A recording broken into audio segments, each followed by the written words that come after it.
حضرت خبیب رضی اللہ تعالیٰ عنہ کی شہادت کا واقعہ۔ حضرت خبیب رضی اللہ تعالیٰ عنہ ان 313 صحاباؤں میں سے ہیں جنہوں نے بدر کی لڑائی میں حصہ لیا تھا۔ جب بدر کی لڑائی کے جھنڈے اٹھائے گئے تو جنگ میں یہ بہت ہی ہمت اور بہادری سے لڑے، اور لڑائی کے دوران جن کافروں کو آپ نے قتل کیا تھا ان میں سے ایک حارث بن عامر بن نوفل بھی تھا۔ لڑائی میں ہار کا سامنا کرنے کے بعد قریش کے باقی لوگ مکہ لوٹ آئے۔ حارث کے بیٹوں کو جب پتہ چلا کہ ان کا باپ جنگ میں مارا گیا ہے تو انہوں نے اس کے قاتل کا نام اچھی طرح یاد کر لیا، خبیب بن عدی۔ جنگ بدر سے مسلمان فتح یاب ہو کر مدینہ واپس آئے اور اپنی جماعت کو مستقل طور پر مضبوط کرنے لگے۔ ایک دن نبی کریم صلی اللہ علیہ وسلم نے قریش کے رازوں کو جاننا چاہا تاکہ ان کی نقل و حرکت پر نظر رکھی جا سکے اور ان کی نئی جنگ کی تیاریوں کی پوری طرح سے جانکاری مل سکے۔ اس کام کے لیے آپ نے صحابہ میں سے 10 لوگوں کو چنا اور ان کو جاسوس بنا کر بھیجنے کا فیصلہ کیا۔ ان کا امیر عاصم بن ثابت انصاری رضی اللہ تعالیٰ عنہ کو بنایا، جو عمر بن خطاب رضی اللہ تعالیٰ عنہ کے بیٹے عاصم کے نانا تھے۔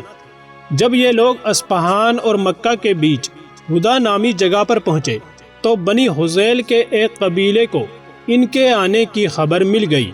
اس قبیلے کا نام بنو لحیان تھا۔ اس قبیلے کے تقریباً 100 انتہائی ماہر تیر انداز ان 10 صحاباؤں کی کھوج میں نکلے اور ان کے قدموں کے نشانوں کے اندازوں پر چلنے لگے۔ آگے چل کر قدموں کے نشان مٹے سے ہونے لگے اور نشانوں کی صحیح سمت لگانا مشکل ہونے لگا۔ ان تیر اندازوں نے ان کو تقریباً کھو ہی دیا تھا کہ ان میں سے ایک آدمی کو ریت پر کھجوروں کی کچھ گٹھلیاں دکھائی دی۔ اس نے ان گٹھلیوں کو اٹھایا اور جس کمال مہارت کے لیے عرب مشہور تھے اس کھوج بین والے انداز میں اس نے ان گٹھلیوں کی طرف دیکھا، پھر ایک دم زور سے چلایا تاکہ دوسرے اسے سن سکیں، یہ گٹھلیاں یثرب کے کھجوروں کی ہیں، آؤ اس طرف چلیں جدھر ان گٹھلیوں کو کھانے والے افراد کے قدموں کے نشان ہیں۔ اب پھر وہ ان کے قدموں کے نشانوں کے اندازے پر چلنے لگے۔ جب عاصم رضی اللہ تعالی عنہ اور ان کے ساتھیوں نے ان کی نقل و حرکت کو اپنے نزدیک محسوس کیا تو انہوں نے اپنے ساتھیوں کو پہاڑ کی اونچی چوٹی پر چڑھنے کا حکم دیا۔ قبیلے کے تیر اندازوں نے قریب آ کر پہاڑ کے دامن کو پوری طرح سے اپنے گھیرے میں لے لیا اور کہا کہ نیچے اتر آؤ اور ہماری حراست کو خود سے قبول کر لو، تو ہم تم سے وعدہ کرتے ہیں کہ تمہارے کسی بھی آدمی کو قتل نہیں کریں گے۔ سبھی ساتھی سردار عاصم رضی اللہ تعالی عنہ کی طرف دیکھنے لگے اور ان کے حکم کا انتظار کرنے لگے۔ اس کے بعد عاصم بن ثابت رضی اللہ تعالی عنہ نے کہا، اللہ کی قسم میں اپنے آپ کو کسی کافر کی پناہ میں نہیں آنے دوں گا۔ پھر آپ نے دعا کی، اے اللہ ہمارے حالات کی خبر نبی صلی اللہ علیہ وسلم کو کر دے۔ پھر قبیلے والوں نے مسلمانوں پر تیر اندازی کی اور حضرت عاصم رضی اللہ تعالی عنہ کو شہید کر دیا۔ اسی طرح 7 اور مسلمان زخمی اور شہید ہو گئے۔ باقیوں کو انہوں نے پھر بلایا اور وعدہ کیا کہ اگر وہ خود نیچے آئیں گے تو محفوظ رہیں گے۔ بعد میں ان کافروں کے وعدے پر باقی 3 صحابہ اترے۔ یہ حضرات حضرت خبیب، زید بن دسنا اور ایک تیسرے صحابی رضی اللہ عنہم تھے۔ قبیلے والوں نے جب ان حضرات پر قابو پا لیا تو ان کی کمان سے ڈوری نکال کر اسی سے انہیں باندھ دیا۔ تیسرے صحابی نے ان کے دھوکے اور فریب کی شروعات کو پہچان لیا اور کہا کہ یہ تمہاری پہلی وعدہ خلافی ہے، میں تمہارے ساتھ کبھی نہیں جا سکتا۔ میرے لیے تو انہی کی زندگی نمونہ و مثال ہے جن کو تم نے ابھی ہم سے پہلے شہید کیا ہے۔ کافروں نے انہیں گھسیٹنا شروع کیا اور زبردستی کی، لیکن وہ کسی بھی طرح ان کے ساتھ جانے کو تیار نہ ہوئے تو انہوں نے ان کو بھی شہید کر دیا۔ حضرت خبیب اور زید بن دسنا رضی اللہ عنہما کو یہ لوگ اپنے ساتھ مکہ لے آئے اور انہیں غلاموں کے بازار میں لے جا کر کھڑا کر دیا۔ جب مکہ میں ان کی گرفتاری کی خبر پھیلی اور حارث بن عامر کے بیٹوں کو یہ معلوم ہوا کہ ان کے باپ کا قاتل گرفتار ہو کر غلاموں کے بازار میں آ چکا ہے تو وہ فوراً نیلامی میں پہنچے اور انہیں خریدنے کے لیے مقابلہ کیا اور سب سے اونچی قیمت ادا کر کے انہیں خرید لیا اور آپ کو قید کر دیا۔ کچھ دنوں تک حضرت خبیب رضی اللہ تعالیٰ عنہ ان کے یہاں قید رہے۔ قید کے دنوں میں آپ نے ایک دن حارث کی ایک لڑکی سے زیر ناپ کے بال بنانے کے لیے استرا مانگا۔ اس نے استرا لا کر دے دیا۔ اس وقت اس کا ایک چھوٹا سا بچہ اس کے ساتھ کھیلتا ہوا چلا آیا۔ اس عورت کو خبر نہ ہوئی۔ پھر جب وہ آپ کی طرف آئی تو دیکھا کہ بچہ آپ کی ران پر بیٹھا ہے اور استرا آپ کے ہاتھ میں ہے۔ یہ نظارہ دیکھتے ہی وہ اتنی گھبرا گئی کہ خبیب رضی اللہ تعالیٰ عنہ نے اس کی گھبراہٹ کو محسوس کر لیا اور کہا، کیا تمہیں اس بات کا ڈر ہے کہ میں اس بچے کو قتل کر دوں گا؟ بھروسہ رکھو، میں ایسا بالکل نہیں کر سکتا۔ اس خاتون کے حوالے سے آتا ہے کہ وہ کہتی ہیں، خدا کی قسم میں نے کبھی کوئی قیدی خبیب سے بہتر نہیں دیکھا۔ خدا گواہ ہے کہ میں نے ایک دن انہیں انگور کے ایک خوشے سے انگور کھاتے ہوئے دیکھا، جبکہ وہ لوہے کی زنجیروں میں جکڑے ہوئے تھے اور پورے مکہ میں اس وقت انگور نہیں تھے۔ وہ بیان کرتی تھی، وہ تو اللہ کی طرف سے بھیجا ہوا رزق تھا جو اس نے خبیب رضی اللہ تعالیٰ عنہ کو بھیجا تھا۔ آخری دنوں میں حارث کے بیٹوں نے کوشش کی کہ خبیب اپنی جان بچانے کے بدلے اپنے ایمان سے پھر جائے، لیکن آپ پہاڑ کی طرح ڈٹے رہے۔ آخر بنو حارث کے لوگوں نے خبیب رضی اللہ تعالیٰ عنہ کے قتل کا ارادہ کیا اور انہیں لے کر حرم سے باہر نکلے تو خبیب رضی اللہ تعالیٰ عنہ نے ان سے 2 رکعت نماز پڑھنے کی اجازت مانگی۔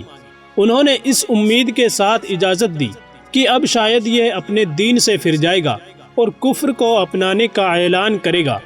آپ نے نہایت اطمینان اور عاجزی کے ساتھ 2 رکعت نماز پڑھی، اپنے ایمان کی مٹھاس کو اپنی روح کے اندر محسوس کیا۔ آپ کی خواہش تھی کہ کاش میں دعائیں مانگتا رہوں، لیکن پھر آپ اپنے قاتلوں کی طرف متوجہ ہوئے اور فرمایا، اے اللہ، ان میں سے ایک ایک کو چن چن کر ہلاک کرنا اور ایک کو بھی باقی نہ چھوڑنا۔ پھر آپ نے ان کے چہروں کو غور سے دیکھا اور اشعار پڑھے، جبکہ میں مسلمان ہو کر قتل کیا جا رہا ہوں تو مجھے کوئی پرواہ نہیں کہ اللہ کی راہ میں اپنی موت کو کس طرح قبول کرتا ہوں، اور یہ صرف اللہ کی رضا کو حاصل کرنے کے لیے ہے۔ اگر وہ چاہے گا تو میرے جسم کے ایک ٹکڑے پر اجر و ثواب عطا فرمائے گا۔ پھر وہ لوگ آپ کو لے کر چلے اور آج جہاں مکہ مکرمہ کی مسجد تنعیم ہے وہاں سولی پر چڑھا کر باندھ دیا۔ عرب کی تاریخ میں شاید یہ پہلا موقع تھا کہ کسی آدمی کو سولی پر چڑھایا گیا ہو۔ انہوں نے کھجور کے تنوں سے ایک بہت بڑی صلیب تیار کی جس پر انہوں نے حضرت خبیب رضی اللہ تعالیٰ عنہ کو لگایا۔ آپ کے جسم کے حصے بہت مضبوطی سے باندھ دیے گئے۔ مشرکین آپ کی تکلیف پر خوشی منانے کے لیے جمع ہوئے تھے، جبکہ نیزے باز اور تیر انداز اپنے ہتھیار تیار کر رہے تھے۔ یہ سارا ظلم حضرت خبیب رضی اللہ تعالیٰ عنہ پر جان بوجھ کر آہستہ آہستہ کیا جا رہا تھا۔ آپ نے آنکھیں بند نہیں کی اور حیرت انگیز سکون آپ کے چہرے سے جھلک رہا تھا۔ پھر آپ کے گوشت کے ٹکڑے ٹکڑے کرنے کے لیے نیزوں اور تیروں کی بارش ہونے لگی۔ منظر یہ تھا کہ آپ سولی پہ بندھے ہوئے تھے اور نیزے اور تیروں کو آپ اپنی طرف آتے ہوئے دیکھ رہے تھے، اور وہ ایک کے بعد ایک آپ کے جسم میں پیوست ہو رہے تھے اور آپ کو زخمی کر رہے تھے۔